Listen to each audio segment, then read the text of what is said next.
Okay, everybody, we are back in the budget territory today, and the laptop we're going to show you is the HP 250 G8.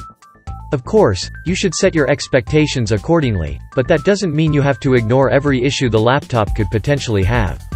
Nevertheless, we expect decent results. Although the entire device is built out of plastic, the chassis feels sturdy and resistant to flex. In addition, this machine is pretty light and stops the scales at 1.74 kilos. Thankfully, its keyboard feels great with its long key travel and clicky feedback. On the other hand, it lacks a backlight and the touchpad could have been better, despite the addition of dedicated buttons. Here you get one USB Type-C 3.2 Generation 1 port, a couple of Type-A ports of the same speed, and a LAN port.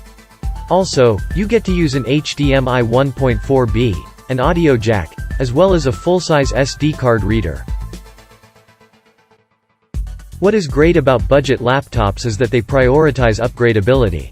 This one offers 2 RAM SODIMM slots, and 1 M.2 slot, capable of holding either NVMe or SATA SSDs. In addition, you get a 2.5-inch SATA drive bay. If you want to see how to open the laptop, you can check out our teardown video. Only 2 per 100 people watching this video are subscribers. If you decide to just start following us, we'll be able to reinvest more in our laboratory, thus making even more helpful videos for you. Thank you, you're awesome. The display situation is pretty straightforward. There are 2 panels with a 1080p resolution, one IPS and one TN. We cheaped out and got the TN display, and it naturally has narrow viewing angles and a mediocre contrast ratio of 415:1.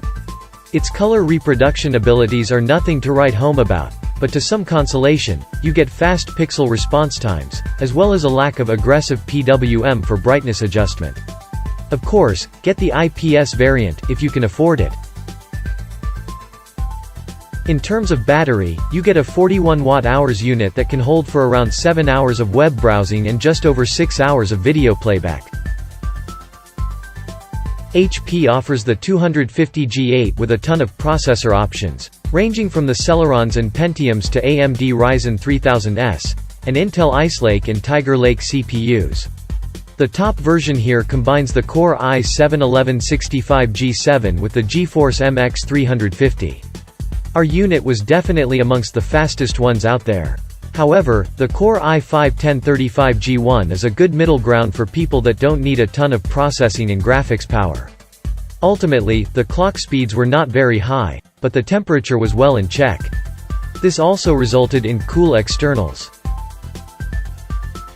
If you choose the TN variant, be ready for narrow viewing angles and poor contrast ratio.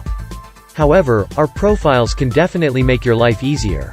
On the other hand, the strong advocates for the HP 250 G8 are its low price, relatively light construction, and good keyboard. Should you want to check all of the tests we did with this device, you can do so in our in-depth review. The link is in the video description below.